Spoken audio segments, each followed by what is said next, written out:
और इस बीच एक बड़ी खबर आपको बता दें, संसदीय कार्य मंत्री किरेन रिजिजू ने जाति के मुद्दे पर सीधे सीधे कांग्रेस पर निशाना साधते हुए कहा कि ये लोग जाति के नाम पर देश को बांटना चाहते हैं। किरेन रिजिजू ने भारी हंगामे के बीच में कहा कि ये लोग सुबह शाम जाति जाति करते हैं। ये देश के लोगों से जाति पूछते हैं, क्या इनके नेता की जाति हम नहीं पूछ सकते? अनुराग ठाकुर के बयान के बाद से लगातार संग्राम मचा हुआ है और अब बीजेपी के बड़े नेता कहीं ना कहीं उनके समर्थन में उतरते हुए नजर आ रहे हैं। अनुराग ठाकुर के बयान के समर्थन में किरेन रिजिजू ने भी बड़ी बातें कही हैं, सुनिए। जो कर रहे हैं मैं उसको खंडन करना चाहता हूं। कांग्रेस पार्टी, श्री राहुल गांधी और पूरा कांग्रेस पार्टी सुबह शाम रात जाति जाति जाति करते रहते हैं और यहाँ जाति पूछने पर सवाल खड़ा करता है। कांग्रेस पार्टी ने आज ऐसा काम किया है देश को कमजोर करने के लिए। मैं सर अध्यक्ष महोदय आपके माध्यम से इस सदन को बताना चाहता हूं, कांग्रेस पार्टी ने सबसे पहले देश को तोड़ने के लिए हमारे देश के सेना के खिलाफ बयानबाजी किया है और सेना का मनोबल कमजोर करने के लिए कांग्रेस पार्टी ने जो हरकत किया है मैं उसका निंदा करता हूं। कांग्रेस पार्टी सुबह शाम दिन रात जाति जाति जाति करते रहते हैं। जब मीडिया वालों को मिलता है उनका भी जाति पूछते हैं, वो मिलिट्री के लोगों के पास जाके जाति पूछते हैं। यहाँ भारत जोड़ो यात्रा करता है, वो हर आदमी को जाति पूछते हैं। जाति पूछ पूछ के देश को विभाजन करने का षड्यंत्र कांग्रेस ने किया है। और जब राहुल गांधी का जाति का बात हुआ तो फिर वो इतना हंगामा कर रहे हैं, देश के लोगों का जाति पूछेंगे और राहुल गांधी का जाति को नहीं पूछ सकते हैं। ये कौन सा तरीका है?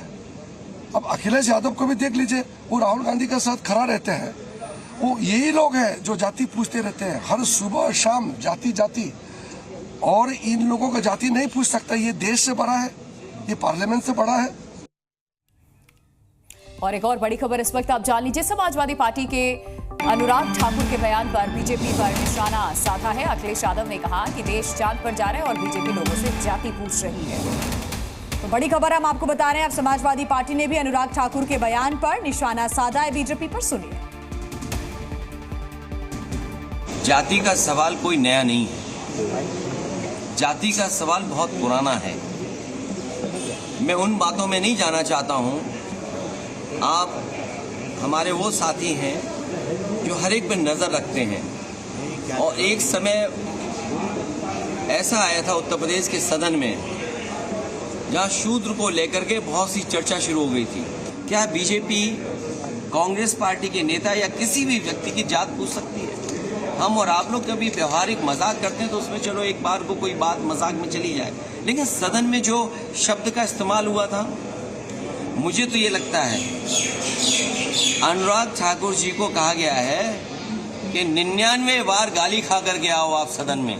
और एक बड़ी खबर आपको बता दें, कांग्रेस संसदीय दल की बैठक में सोनिया गांधी ने केंद्र सरकार पर निशाना साधा है। सोनिया गांधी ने कहा कि बीजेपी सरकार और इसके शीर्ष नेताओं को देश में बढ़ती बेरोजगारी और महंगाई की कोई चिंता ही नहीं है, क्योंकि इस पर कभी कोई बात करता नहीं है चुनाव के बाद। तो सोनिया गांधी ने कहा कि जातिगत जनगणना करवाने की इस सरकार की कोई नियत नहीं है। सोनिया गांधी ने पेपर लीक के मुद्दे पर सरकार को पूरी तरह से फेल बताया है। सरकारी कर्मचारियों को आरएसएस के कार्यक्रम में हिस्सा लेने के सरकार के फैसले पर भी सोनिया ने चिंता जताई और कहा कि दुनिया जानती है कि आरएसएस क्या करता है। तो बीजेपी और संगठन दोनों पर सोनिया गांधी ने बड़े बयान दिए। तो सोनिया का सॉलिड अटैक, आपको कुछ पॉइंटर्स हम आपको बता रहे हैं। मोदी सरकार ने चुनावी झटके से सबक नहीं लिया क्या? जो इस बार के नतीजे आए उसका जिक्र किया। 4 राज्यों में विधानसभा चुनाव होने हैं, माहौल कांग्रेस के पक्ष में है, अति आत्मविश्वासी नहीं होना चाहिए, ये बीजेपी पर निशाना। दुनिया जानती है संघ बीजेपी का वैचारिक आधार क्या है। नफरत फैलाने का काम कर रही है सरकार, और सुप्रीम कोर्ट ने जबकि इस पूरे मामले को लेकर सुनवाई भी की, रोका भी, और साथ ही सोनिया गांधी ने कहा कि हमें एकजुट होकर काम करना है। जो कांग्रेस की कार्य समिति की बैठक, उसमें ये तमाम जो बातें हैं वो कही गई हैं। सोनिया गांधी की तरफ से आरएसएस पर भी हमला बोला गया और उन्होंने कहा कि दुनिया जानती है संघ और बीजेपी का वैचारिक आधार क्या है।